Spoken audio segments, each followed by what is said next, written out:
Hello students, ये video English grammar का है।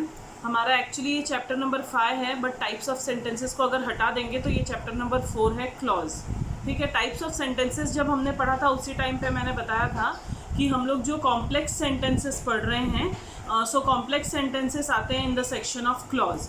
तो हम लोगों को एग्जाम में एक क्वेश्चन आता है, analyse the clause. 10th standard को जनरली बोर्ड एग्जाम में क्वेश्चन आता है एनालाइज द क्लॉज, या फिर आ सकता है name and explain the subordinate clause. ठीक है, तो वो आपको आ सकता है। उसमें आप लोगों को सबसे पहले क्लॉज में आइडेंटिफाई करना होता है कि मेन क्लॉज कौन सा है और सबऑर्डिनेट क्लॉज कौन सा है।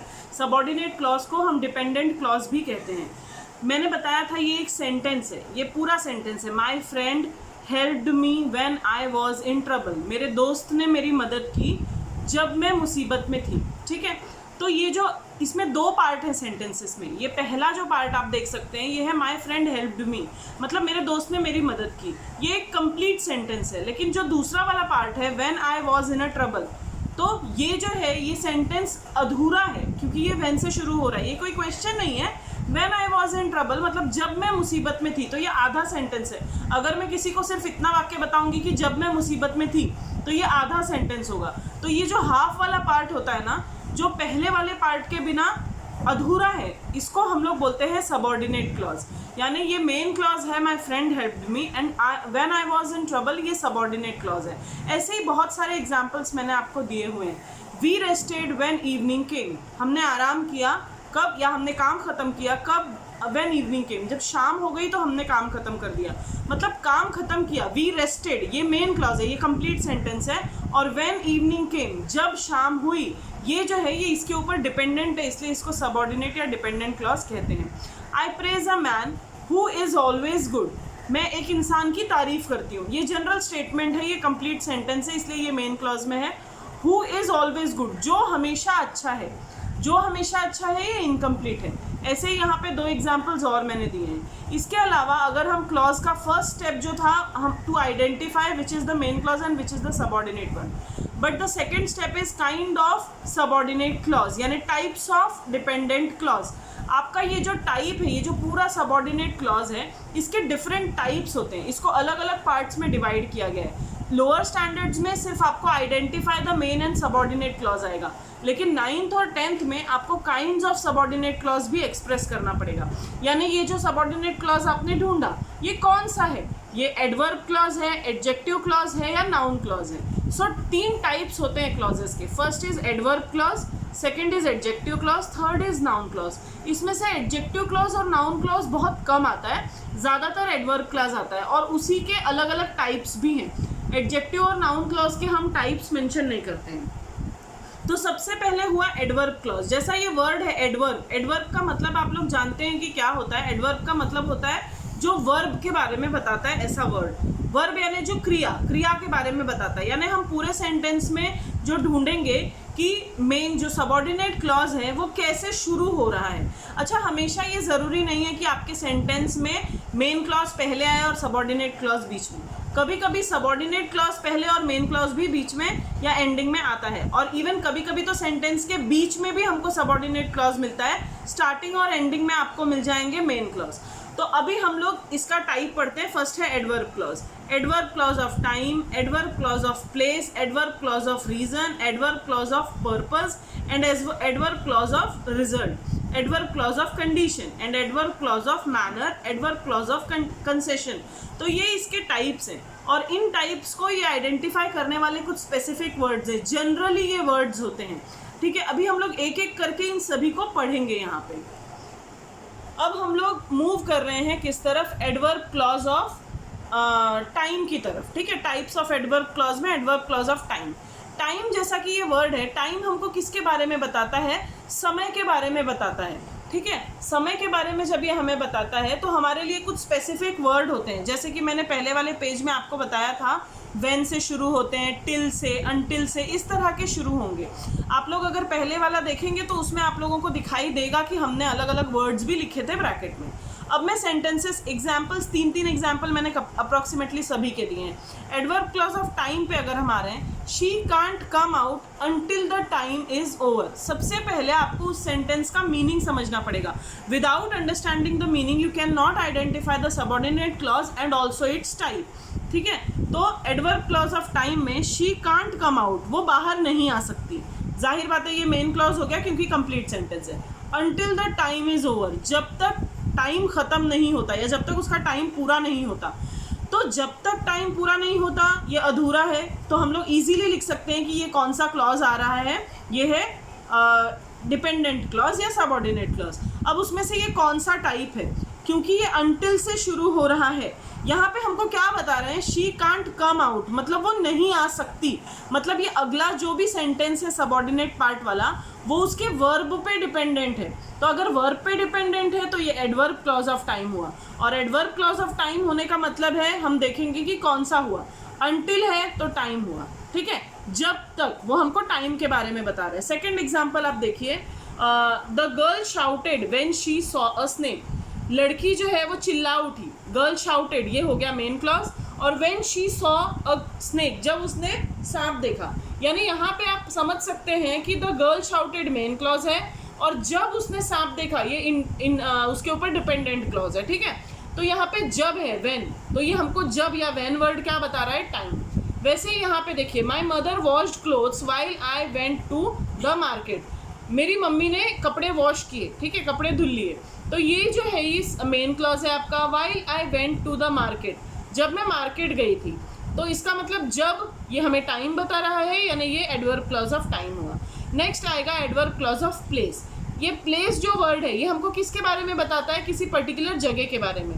तो the wind blows where it likes, हवा बहती है जहाँ उसे अच्छा लगता है।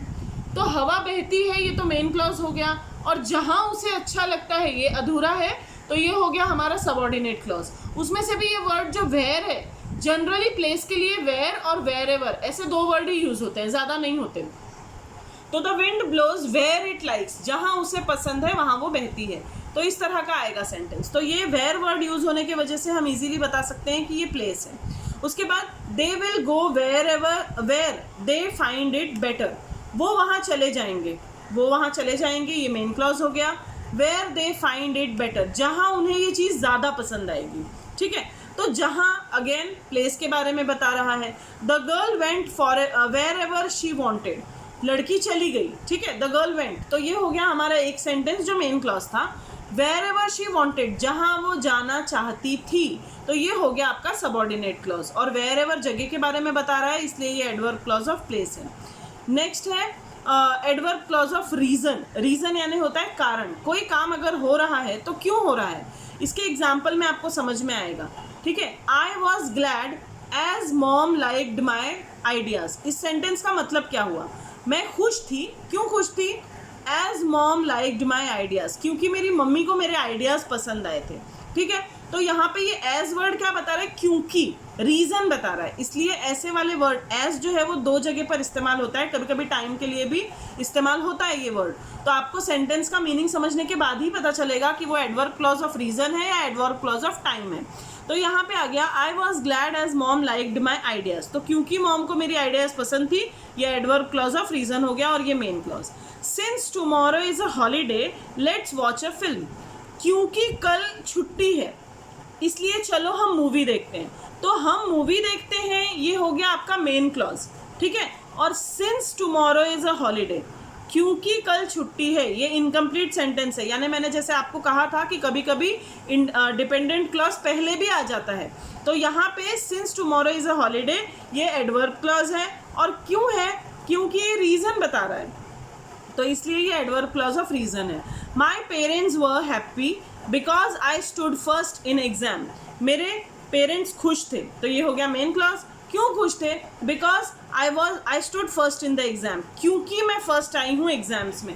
तो जाहिर बात है अगर वो वर्ड है क्योंकि, तो क्योंकि मैं फर्स्ट आई हूँ इसलिए वो किस में आ जाएगा, आपके एडवर्ब क्लॉज में आ जाएगा, ठीक है। एडवर्ब क्लॉज में वो आपके सेंटेंस जो है वो आ जाएगा।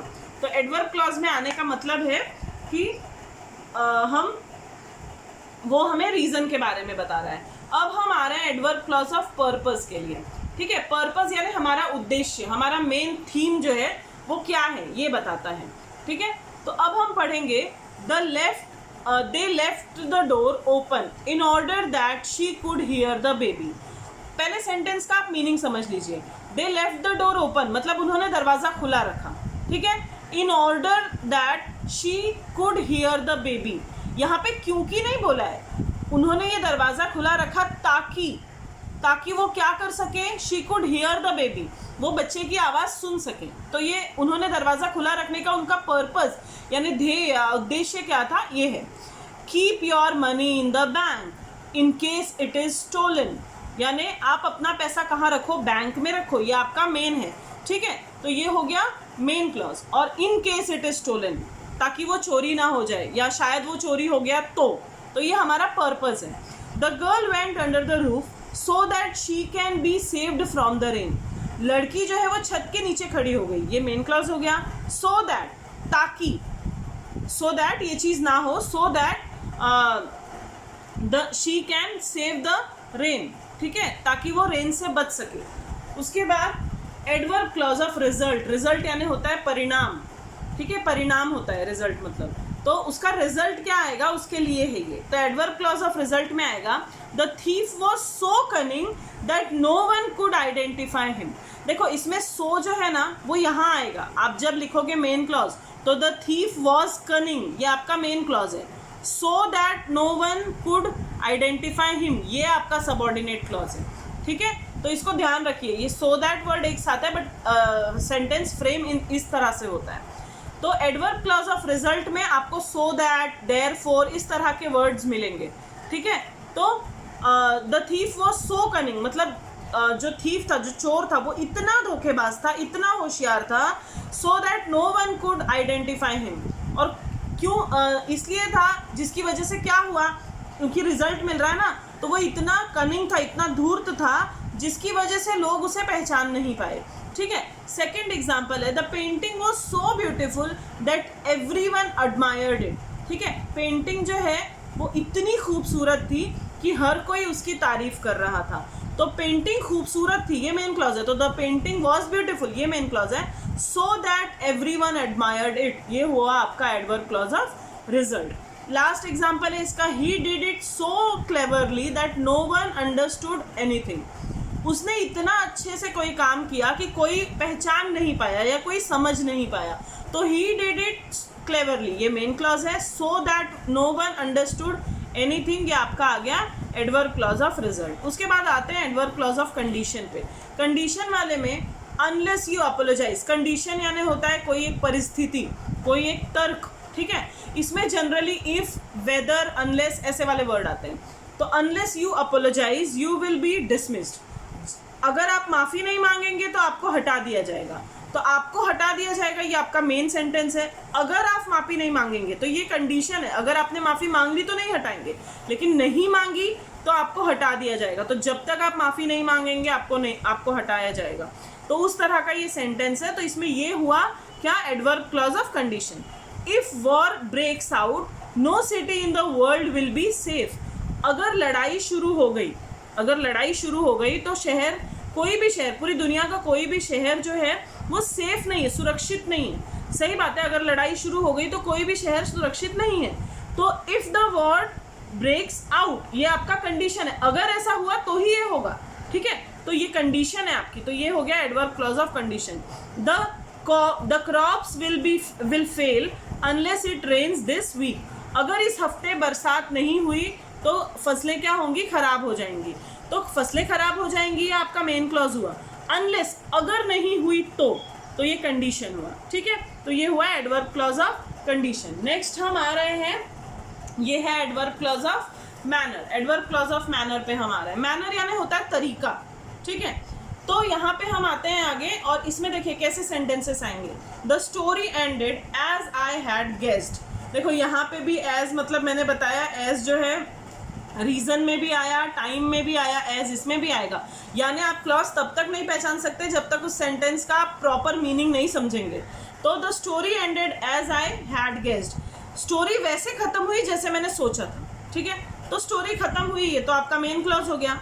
जैसा मैंने सोचा था, ये जैसा क्या है, तरीका, जिस तरीके से मैंने सोचा था उसी तरीके से स्टोरी खत्म हुई, यानी ये क्या हुआ, मैनर, ठीक है। सेकंड एग्जांपल देखिए, the sea raged as it was forecast, समुद्र में उसी तरह से तूफान टाइप आया जैसा कि फोरकास्ट, यानी जो आपको मौसम की जानकारी देते हैं उनको फोरकास्ट बोलते हैं ना, वेदर फोरकास्टिंग। तो जैसा कि फोरकास्ट किया गया था वैसे ही समुद्र में तूफान आया। तो द सी रेग्ड ये आपका मेन क्लॉज हुआ और जैसा वाले से आपका एडवर्ब क्लॉज ऑफ मैनर हुआ। Then the third example is they may do the work just as they please, वो अपना काम कर सकते हैं, ठीक है, ये आपका मेन क्लॉज हो गया। जस्ट एज दे प्लीज, जैसे उनको पसंद है। फिर से ये क्या बता रहा है, तरीका, मैनर बता रहा है कि जैसा पसंद है वैसा कर सकते हैं। तो कर सकते हैं ये मेन क्लॉज हो गया और जैसे पसंद है ये हो गया subordinate clause, that is adverb clause of manner. Then इसका अगला पार्ट जो है adverb clause of concession. Concession यानी होता है छूट देना, ठीक है, मतलब भले ऐसा हो लेकिन फिर भी आप ऐसा कर सकते हो। इस तरह के जो सेंटेंसेस होते हैं वो कंसेशन में आते हैं और इसमें दो, ऑल्दो, इस तरह के वर्ड्स, इवन इफ, यही मेन आते हैं, इनसे अलग नहीं आता। ऑल्दो, दो और इवन इफ। मैंने एग्जाम्पल्स भी वैसे ही कोट किए हैं, यहाँ पे आप देख सकते हो। Although he is a rich man, मतलब हालांकि वो बहुत अमीर आदमी है, he is a great miser, लेकिन वो दुखी है। तो वो दुखी है, वो बहुत दुखी है, ये आपका मेन क्लॉज हो गया। Although he is a rich man, हालांकि वो बहुत गरीब अमीर आदमी है, ये आपका हो गया एडवर्ब क्लॉज ऑफ कंसेशन, मतलब भले ही ऐसा है लेकिन फिर भी उसके साथ ये चीज़ होगी। तो ऑल्दो, दो और इवन इफ ये आते हैं एडवर्ब क्लॉज ऑफ कंसेशन में। सेकंड देखिए, और इसमें देखिए अक्सर आपको जो है सेंटेंसेस जो सबऑर्डिनेट क्लॉज है वो कभी कभी पहले भी मिल जाएंगे। दो ही failed in exam, the boy did not cry, हालांकि वो बच्चा एग्जाम में फेल हो गया, भले ही, हिंदी में इसे यद्यपि कहा जाता है, भले ही वो इंसान बच्चा जो है वो फेल हो गया एग्जाम में, the boy did not cry, लेकिन बच्चा रोया नहीं। तो the boy did not cry ये तो आपका मेन सेंटेंस हो गया, इसके लिए किसी की ज़रूरत नहीं है। बट दो ही फेल्ड इन एग्जाम, वो भले वो एग्जाम में फेल हो गया, ये आपका इनकम्प्लीट सेंटेंस है और ये है adverb clause of concession. Then third जो है, she wouldn't mind even if they dropped her from the team, वो बिल्कुल, देखो शी वुडंट माइंड का मतलब क्या होता है, वो बिल्कुल भी दुखी नहीं होगी, कंसर्न नहीं होगी, या वो ज़्यादा ध्यान नहीं देगी। वो ज़्यादा ध्यान नहीं देगी क्यों, मतलब वो बहुत दुखी भी नहीं होगी, क्यों, even if they dropped her from the team, उन लोगों ने अगर उसे टीम से निकाल भी दिया तो भी वो दुखी नहीं होगी। तो यहाँ पे इवन इफ वाला सेंटेंस जो है वो कंसेशन में आएगा। ये हो गए आपके 8 पार्ट्स जो हमने एडवर्ब क्लॉज के बारे में पढ़े थे। अब हम जो नेक्स्ट पढ़ रहे हैं वो है सेक्शन बी। सेक्शन बी यानी the second type. Second type जो है वो है एडजेक्टिव क्लॉज। एडजेक्टिव क्लॉज और नाउन क्लॉज भी 2 टाइप थे। एडजेक्टिव क्लॉज जो है वो हुआ, दिस इज, एडजेक्टिव में क्या होता है, देखिए एडजेक्टिव में हमको एक क्वेश्चन का आंसर मिलता है क्लॉज में, जो, ठीक है, जो जिसके बारे में हम बता रहे हैं वो कौन सा, ऐसा वाला जो आंसर मिलता है। जैसे अभी मैं आप समझाऊंगी तो आपको समझेगा। This is the girl who stays in the hostel, यही वो लड़की है जो हॉस्टल में रहती है। समझ में आया आपको? तो यहाँ पे एडजेक्टिव किसके बारे में बताता है, हमेशा नाउन के बारे में। यहाँ पे किसके बारे में बताया गया, गर्ल, यानी जो नाउन था वो।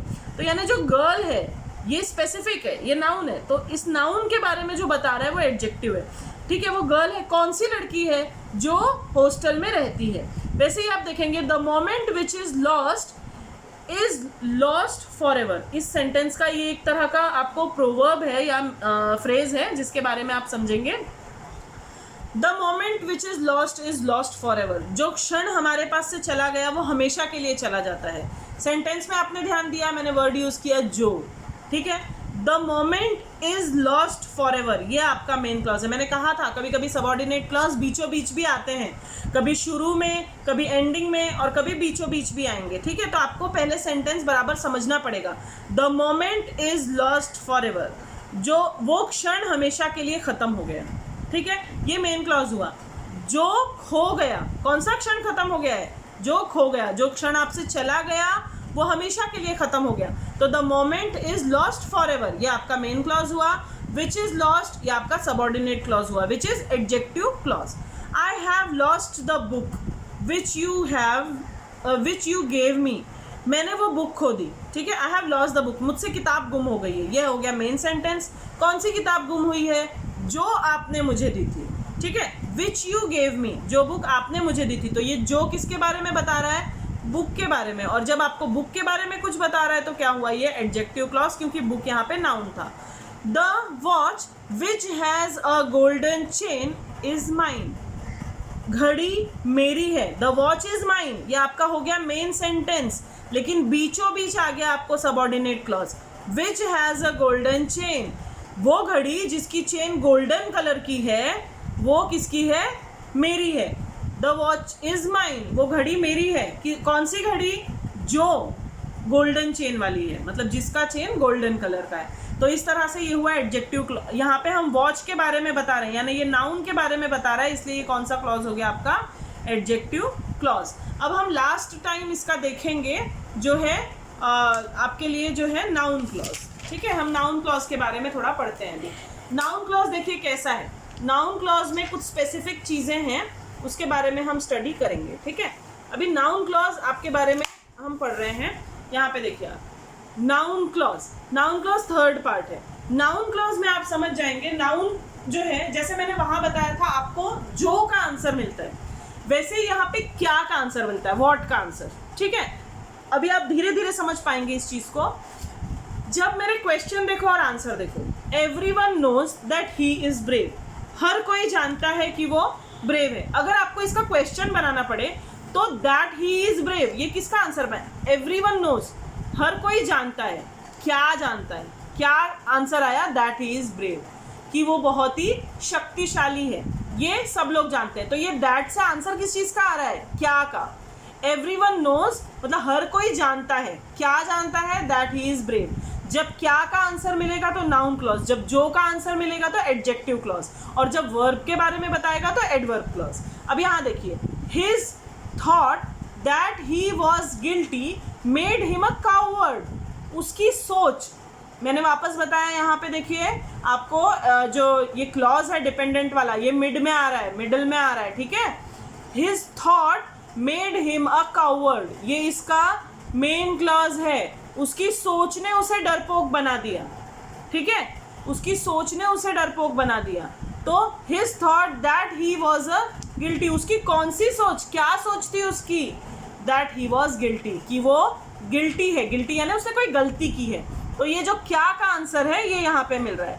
वैसे यहाँ देखिए, I hope that I shell get the money, मुझे उम्मीद है, ये हो गया मेन क्लॉज। आई होप आपका मेन क्लॉज है, मुझे उम्मीद है। क्या उम्मीद है, that I shell get the money, कि मुझे पैसे मिल जाएंगे, ये उम्मीद है। तो ये क्या का आंसर बता रहा है, इसलिए ये हो गया नाउन क्लॉज। आई थिंक, मैं सोचता हूँ, ठीक है, या मैं सोचती हूँ, क्या सोच रही हूँ, that you lost the book, कि तुम्हारी किताब खो गई है। तो जो मैंने सोचा, मैंने सोचा, ये इतना जो है ये आपका हो गया मेन क्लॉज। और जो बाकी का हुआ, that you lost the book, कि आपने किताब गुम कर दी है, ये क्या हुआ, नाउन क्लॉज। क्यों, क्योंकि आंसर क्या मिला, क्या का आंसर मिला। यानी आपने यहाँ पे 3 तरह के क्लॉज पढ़े हैं, ठीक है। सबसे पहले क्लॉज का स्टेप क्या था आपका, कि आपको ये पता करना है कि मेन क्लॉज कौन सा है और सबऑर्डिनेट क्लॉज कौन सा है। उसके बाद दूसरा जो पार्ट था आपका वो था types of clause. Types of clause में आपको आए 3 टाइप्स, कौन सा, एडवर्ब क्लॉज, एडजेक्टिव क्लॉज और नाउन क्लॉज। एडवर्ब क्लॉज में आपको 8 टाइप आपने पढ़े, जिसमें से ज़्यादातर आपको कौन से आते हैं एग्जाम में, मैं ये भी बता देती हूँ। ज़्यादातर आपको आते हैं टाइम वाले, प्लेस वाले, कंडीशन वाले, यही 3 आपको सबसे ज़्यादा, या फिर चौथा रीज़न वाला। तो ये 8 में से जनरली पर्पस, मैनर, ये सब जनरली नहीं आते हैं, ठीक है। एग्जाम में आपको यही 4-5 टाइप मेन आते हैं, जैसे कि टाइम, जैसे कि प्लेस, जैसे कि रीज़न, जैसे कि कंडीशन। तो ये सारी चीज़ों का ज़्यादा आता है, तो उस पर आप ध्यान दीजिए। उसके 8 टाइप है टोटल। उसके बाद एडजेक्टिव क्लॉज, जिसमें हमको आंसर मिलता है जो, ठीक है, जिसके बारे में हम बात कर रहे हैं, यानी नाउन के बारे में हम बात कर रहे हैं, और तो नाउन के बारे में जो बात करता है वो क्या होता है, एडजेक्टिव, तो वो एडजेक्टिव क्लॉज हुआ। और जो हमें आंसर किस चीज़ का मिलता है उसमें, जो का। और वैसे ही नाउन क्लॉज में अगर आप बात करोगे तो नाउन क्लॉज में आंसर किस चीज़ का मिलता है, व्हाट, यानी क्या। ठीक है, तो क्या का आंसर मिलता है तो वो हुआ नाउन क्लॉज, जो का आंसर मिलता है तो एडजेक्टिव क्लॉज, और जब वर्ब के बारे में बता रहा है तो वो हुआ एडवर्ब क्लॉज। ठीक है, तो ये हुआ आपका लेसन नंबर 5 ग्रामर का क्लॉज। Thank you.